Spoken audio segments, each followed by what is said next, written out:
welcome back. My name is Charlie, and it's been a while since I've sat in front of these shelves. This is the board game section of my house. So today we're doing an episode of Charlie Read a Rulebook, and I'm going to teach you how to play a game. I've been thinking about this game a lot. I've been playing this game a decent amount, and I want to talk about it. It's a really good game. I'm trying something new today. So we have this angle, right, that we always use. This is just my face. And then I also have this angle over here. The game I want to talk about today is called River Valley Glassworks. River Valley Glassworks is a great tile placement, tile drafting type of board game for 1 to 5 players. And it's published by All Play Games. And thematically, what you're doing is you're playing as an entrepreneurial woodland creature who is looking for beautiful pieces of glass in the river so that they can take it home and sell it. In real life, that just translates to trying to curate the best collection of river glass on your board and scoring the most points at the end of the game. The gameplay is simple and straightforward, but there's a fair deal of strategy, and you kind of figure it out a little bit more each time you play. You get better and better at figuring out exactly what you should be aiming to do on your turn the more you play this game. The box says this is good for ages 7 and up, which I think is pretty fair. The components alone are engaging enough that you might be able to capture the attention of someone a little bit younger, but I do think that they would miss out on all of the strategy aspects of the game at that point. I'm going to walk you through the full setup and rules of this game for the multiplayer mode first. And then once we're done with those rules, I will then explain how you adjust the rules just a little bit to go into solo mode. I was initially going to include a solo playthrough of this game at the end of the video, but I want to keep this tight. So I'm going to just focus on the setup and explanation of the rules today. But stay tuned for a solo playthrough. I think I still want to do that. If you're interested, let me know. This is a really simple game to learn, a really simple game to teach, and there's really only a few rules that we have to go over. Because like I said, the gameplay is pretty simple, but like I said, there is still a decent amount of strategy. I'm not going to be teaching you this strategy in this video. Just the rules. That combination of simplistic gameplay and interesting strategy elements makes this game a really good starter game, like a good gateway game if you're trying to introduce people to the board gaming hobby. This is a good one to kind of level them up from, your staple board games like Monopoly and things like that into the chunkier board games. I also think this is a great game to get to the table with your family, with your parents or your kids, really anybody of all experience levels, with board games. But it's not just for people who aren't super deep into the board game hobby. I think there's enough of a puzzle for more well-seasoned gamers as well. Maybe not for your main attraction of your board game night, but I think it's a great game to kind of open the night up with. It gets your brain moving, and it's interesting enough to hold everybody's attention. Just really easy to get to the table, no matter who's sitting around it. Before we get into the setup, I just want to really quickly mention that there is a deluxe edition of this game. I think it's like $30 more than the standard edition. So I don't have that edition of the game. It's nice, but I don't have it. I didn't feel like spending the extra $30 when I got this. Some of the components are very nice, and part of me wishes that I did splurge a little bit on it. But really, the only reason I'm mentioning that is because if you're following along at home with like the setup and everything, the components that I have are going to look a little bit different from yours if you do have that deluxe edition. But you'll be able to figure it out. It's not that complicated. And the gameplay is the same between editions. The points tracker looks a little bit different. So when I move this one thing, you'll have to move this other thing. But again, you'll figure it out. The setup is simple. You're going to place your lake somewhere off to the side in the middle of the table where everyone can reach it. It doesn't matter which side of the table it's on, as long as your opening points towards the middle of the table. Your river can flow to the left or the right. I'm going to have mine flowing to the right. Your lake has 5 spaces outlined in the middle where we're going to place some river glass in just a minute. Speaking of which, let's take a look at our river glass. There are 6 shapes of glass, and there are multiple of each in all of the 9 colors included in the box. The 9th color is this sparkly black color over here, and this is only for 5-player games. I'm going to be setting up for a 2-player game here in my examples, so I'm going to be putting that color back in the box, and you should do the same unless you are playing at a player count of 5. It is important for balance reasons that the color you put back in the box is specifically the black color, so be careful with that. Just only put that color back in the box. That is the 9th color. So I'm going to put the remaining 8 colors into my River Valley Glassworks bag. Give that a good shake and set it off to the side for now. Next, you want to grab your river tiles. There are 6 of these tiles, each of which has a different shape highlighted in its corner. They'll also have either 1 or 2 stones shown in the river. Shuffle these up and then place them in a line flowing into your lake. Starting at the end of the river and working our way towards the lake, we're going to deal out our river glass. Remember those stones on each river tile? These actually serve 2 different functions, one during setup and a slightly different one during gameplay. For setup, they just show you how many pieces of glass to put on each individual tile. Following those, I'm going to be placing 1 piece here, 1 piece here, 2 here, 2 here, 2 here, and then 1 here on the last piece. Once the river is filled, we're going to put 5 pieces of glass into the lake. These can technically go anywhere in the lake, but I'm going to put them in the highlighted spaces just to keep things neat. Next, each player is going to pick out a Glassworks board. Each of these boards is double-sided, one side being for the multiplayer game and one side being for the solo game. Since we're going to be setting up for a solo game, you want to make sure that your board looks like this. The multiplayer sides of these boards all have unique names and character art, but other than that, they're exactly the same. So you can essentially pick these at random, but pick the one with the character you like the most. Along with your boards, each player is going to get a satchel and an inventory marker. Again, the satchels are double-sided. Most of the satchels have the same exact picture on both sides, but there are 2 that have a backside that is meant specifically for solo play. You can place these satchels with the side that says max 5, start 3 facing up. The inventory markers can be placed at the bottom rightmost corner of your board, pointing at the number 0. You can also take your first player token out of the box and give it to the player who has most recently seen a river. In a multiplayer game, this is really never going to move, and it's only used for end of game scoring. Finally, we can deal out 3 pieces of river glass to each player, placing those pieces directly in that player's satchel. And that's it. Setup is complete, and now we can talk about gameplay. Like I said, this is really simple. There's really only 2 things you can do on your turn, and you have to do one of them. Players can choose to either place a piece of glass from your satchel onto the river to gather other pieces of glass for your board, or grab pieces from the lake to refill your satchel. The vast majority of the time, you're going to be doing that first action, so let's talk about how that works. This is where the shapes are going to come into play. The only pieces of glass that you're allowed to place into the river are the pieces that you have in your satchel. And at the start of the game, we each have 3 pieces of glass to choose from. You may have caught that in my quick description of this action, I mentioned 2 parts to this one action. Those parts are to place glass in the river and then gather glass from the river. To place a piece of glass from your satchel into the river, you simply take one of your pieces and find the river tile that matches that shape and put your piece of glass in it. This allows us to gather glass from one of the adjacent river tiles. Note that you do have to gather all of the glass from the tile you select. Also note that if you place your piece of glass in the tile closest to or furthest from the lake, you'll only have 1 adjacent tile to choose from. You cannot take from the empty void, and you cannot take from the lake in this action. Now we have an empty tile in our river, and we have to fix that.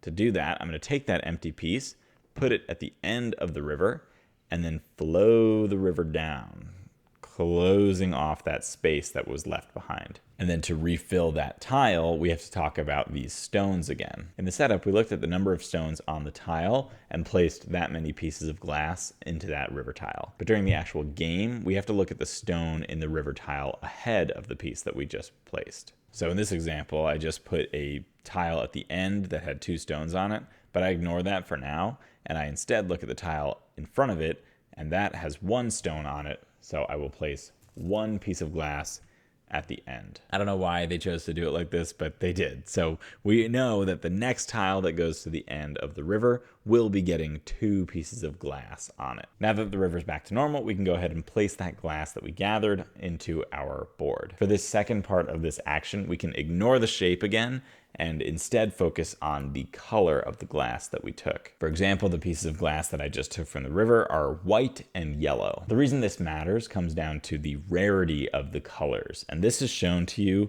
directly on your player board. Right at the bottom left, there's a glass rarity chart, and it'll show you that some colors of glass are much more common in our bag than others. I happen to choose one of the most common pieces as well as one of the most rare pieces. Each column on our board can only hold glass of one color, and it can only hold up to 5 pieces of glass. Again, shape doesn't matter for this, so I can have 5 triangle pieces in one column as long as they're all of the same color. Additionally, once a color is chosen for a column, I cannot repeat that color in a different column. And this is where the bulk of the strategy comes into play. All those limitations, along with this rarity chart and the random luck of the draw of the glass tile bag, gives you this really interesting puzzle of where do you place what when. For example, you may not want to fill up your leftmost side of your board with a white or a purple piece of glass because those are the most common colors in the bag. So it's very possible that I will draw more than 5 pieces of each of those colors. And if you do that, there is a downside. I also may not want to go too fast at picking my colors for my columns because you may have noticed that there are only 7 columns on your board. And like I said, there's at least 8 colors of glass in your bag. In a 5-player game, there are 9. That means that it's entirely possible for you to gather a piece of glass from the board that you don't have a space for, or you don't have a column for on your board. You know, it's that 8th color when you already have 7 colors selected for your board. Again, there is a negative consequence to doing that. So again, there are 5 rows and 7 columns on your board, and it's entirely possible that you gather a piece that you're unable to place in that grid. And like I said, there are negative consequences to that. What are those negative consequences? Each piece of glass that doesn't fit into your grid due to those restrictions has to go into this overflow section of your board. And for each piece in that overflow section, at the end of the game, you're going to score -3 points. In this game, 3 points is a decent amount, and that can add up really quickly and just launch you into the ground. So you want to be very careful to avoid the overflow section of your board. And similarly, you may be able to force one of your opponents to gather pieces of glass that must go into their overflow. You want to take all of those things into account when you're placing your glass onto your board, but I'm going to leave it to you to figure out the best strategy. When you go to add a new color of glass to your board, you have to do so in the leftmost empty column. So for example, this white isn't on my board yet, so I'd put it there, and this yellow would go here. If on my next turn I was adding another yellow piece, I would get to put it right here above my existing yellow piece. And the last thing you have to do to close out this action and close out your turn, if this is the action you chose for this turn, is to update your inventory tracker. This is really easy. It just goes up by the number of pieces of glass that you just added to your board.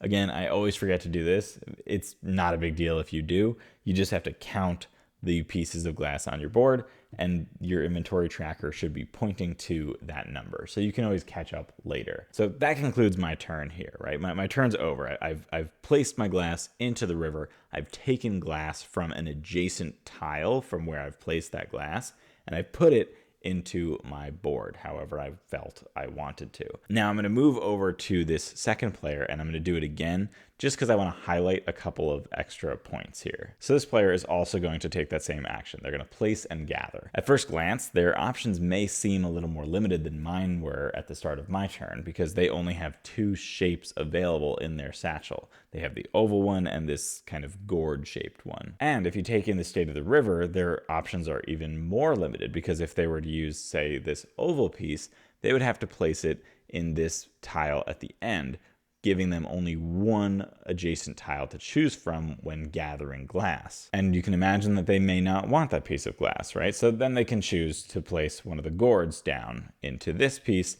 and gather from one of those adjacent pieces there. That's fine. They can do that, no problem. But they actually have an additional trick up their sleeves. If you have 2 of the same shaped pieces of glass in your satchel, instead of placing one of those pieces into the corresponding river tile, you have the option to take both of them and put them in any river tile. And then you'd follow the gathering rules as normal from there. So if I wanted to, say, grab these two pieces here from this hexagon river tile, I don't have the option based on these shapes that I have in my satchel, but I can turn in both of these two shapes to either this, heart kind of tile or the more diamond shaped kind of tile.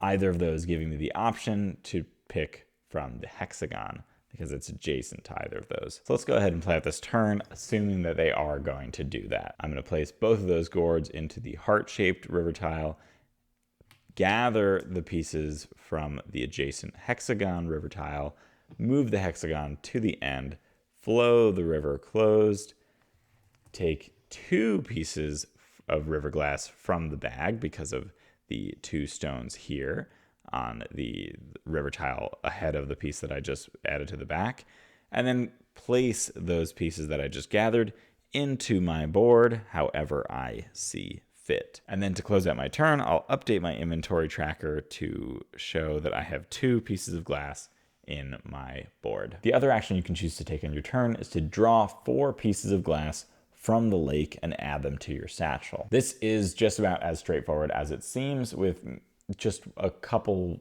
small caveats, or not even caveats, just a couple things that I want to explain to make sure that it's explicitly clear. Let's say we're back to this player's turn, right? And they get to choose their action. They get to either place and gather or draw from the lake. It is fully within their right at any point to choose to draw from the lake. But I did say that you have to draw 4 pieces of glass from the lake. Exactly 4. No more, no less. You may recall that you have a maximum of 5 pieces of glass that you can have in your satchel. So if they already have 2 and they have to draw 4 from the lake when they do this action, that means that they're absolutely going to have above the maximum amount of tiles in their satchel. If that happens to you, you place all of the pieces into your satchel, and then you can select which piece to remove from the satchel. So it could be from the new 4 that you have, or it could be one of the existing pieces already in your satchel. It doesn't really matter. It's fully up to you. You have to take that extra piece or those extra pieces, depending on how many you had in there when you chose that draw action,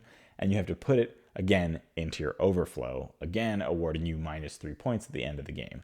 Generally not a good idea, but there are a couple of instances where it may be better than the alternative of gathering pieces of glass from the river that don't fit into the rest of your board. Generally speaking, though, you'll mostly be doing this second action if your satchel looks more like this player's. When you have 1 piece of glass left in your satchel, you might want to draw from the lake, and when you have 0 pieces of glass in your satchel, you have to take from the lake. And that's just because you're unable to do the other action, because that action starts by taking a piece of glass from your satchel and placing it into the river, right? So it's pretty straightforward. If you can't do that, you have to do this. Once you've chosen your 4 pieces of glass from the lake and added them to your satchel, you can go ahead and shake up the River Valley Glassworks bag and take 4 new pieces of glass from there and use them to refill your lake. The players are going to just keep doing that. They're going to go around the table choosing to either place and gather or draw from the lake. And you're going to do that until one of the players reaches or surpasses 17 on their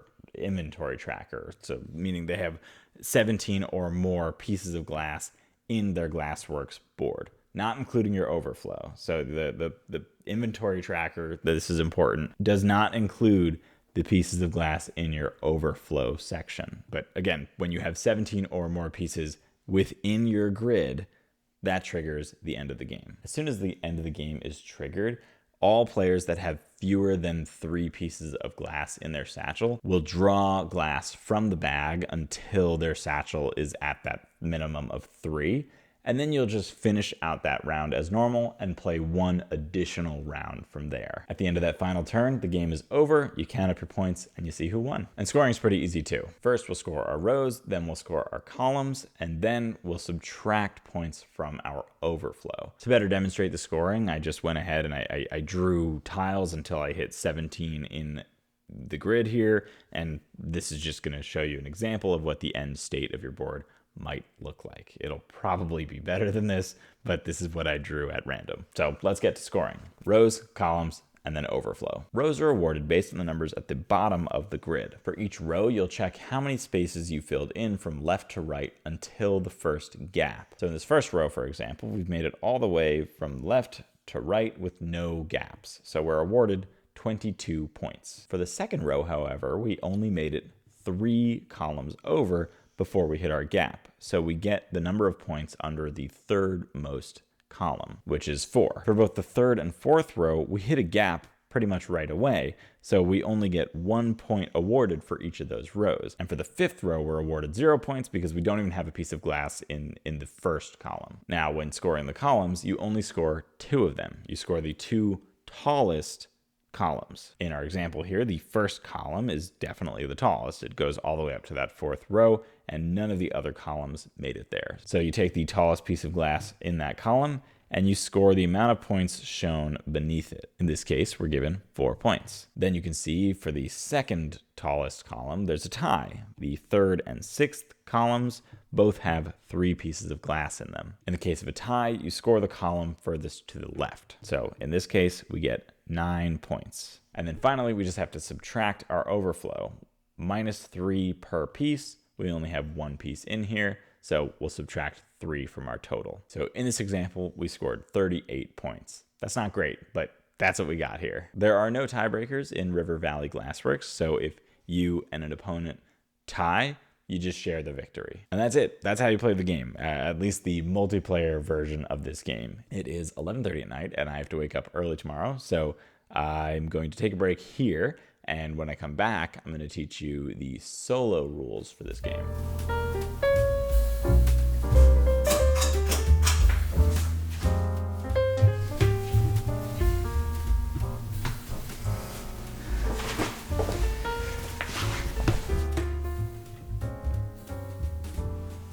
All right, we are back. The camera angle might be a little bit different, and the lighting is almost assuredly a little different, but we're gonna make it work. So yesterday where we left off, the table looked exactly as it does now. I haven't touched anything since then. I literally went upstairs, went to sleep, woke up, and came back down here. So we're gonna dive right into the differences between multiplayer and solo play. The setup for the river and the lake is exactly the same between the different modes. So I'm just gonna adjust the pieces of glass in the river so that they match the number of stones on the river tiles.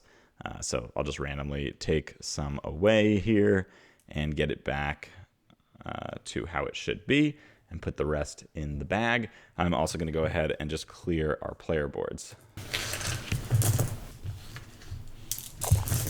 I also went ahead and filled our satchel and put our inventory tracker down to 0. Just like when we play with multiple people, we still get our board, our inventory tracker, our satchel, and we're still going to be using the first player token, although this will stay with us. And I did that because, again, it's exactly the same. For us, it's the same, the setup. I mean, so we still have our board, our inventory tracker, and our satchel with 3 pieces of glass in it. The only difference is that it's more important now which board you take, or really it's more important which board you take for your other player. As I mentioned earlier, each board is double-sided, so one of them has the board that you'll use in a multiplayer game, but the other side is set up with the rivals board. The rival side of the boards will have the same name up at the top, but their rules are different. Every single character has a different set of rules, a different way that they play and possibly even score their board at the end of the game. Along with that, they also have a star rating or a difficulty rating up at the top underneath their name.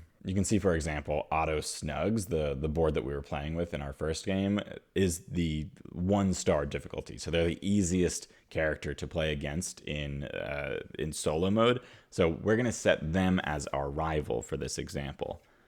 And I'm just going to take Spring and Skip, who was our second player in our first game.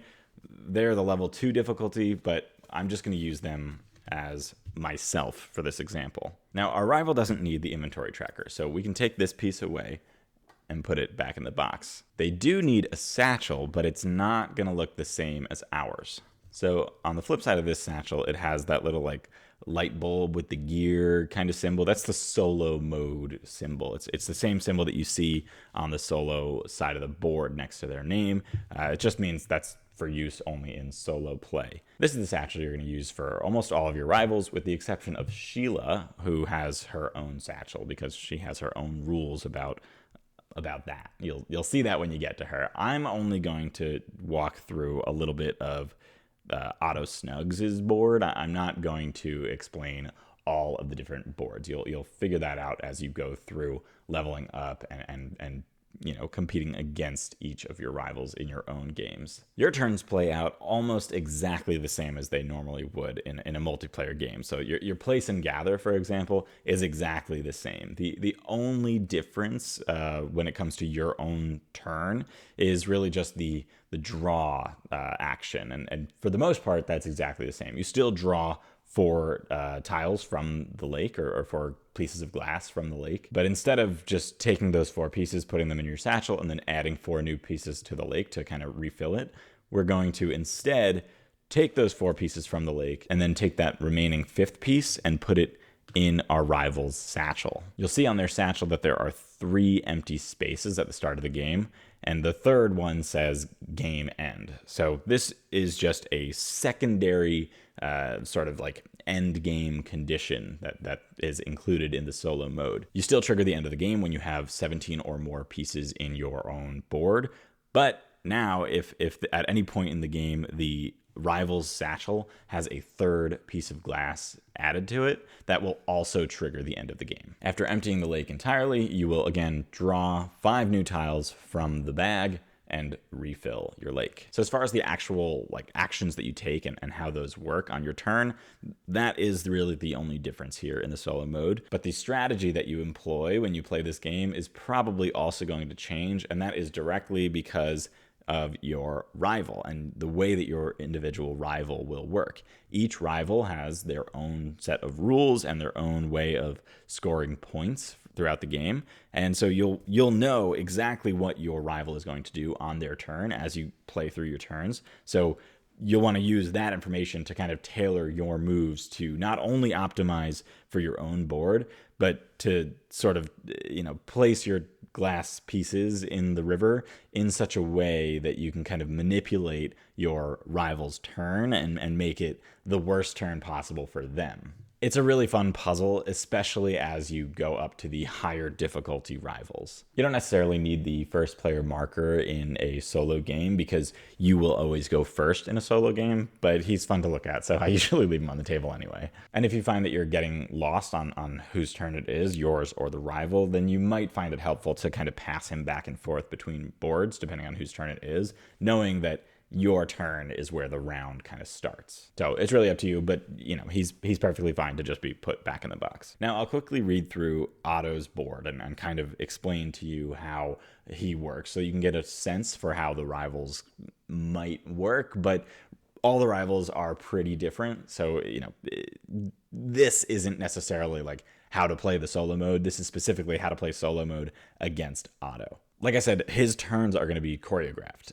The way that his turns work is it's the same every time. So I know exactly what he'll be doing, and I can just read that straight off of his board. Otto has one action he can take on his turn, and that is to gather. His satchel, again, doesn't function the same as ours, so he doesn't have to place any glass in order to gather. He just takes from the river. And as his board says, he's going to gather the river tile with the most glass. If there's a tie, choose the tile closest to the lake. So if it's Otto's turn and the river looks exactly like it does right now, you can see that there are there's a 3-way tie between the tiles with the most river glass on them, right? So this has 2, this has 2, and this has 2.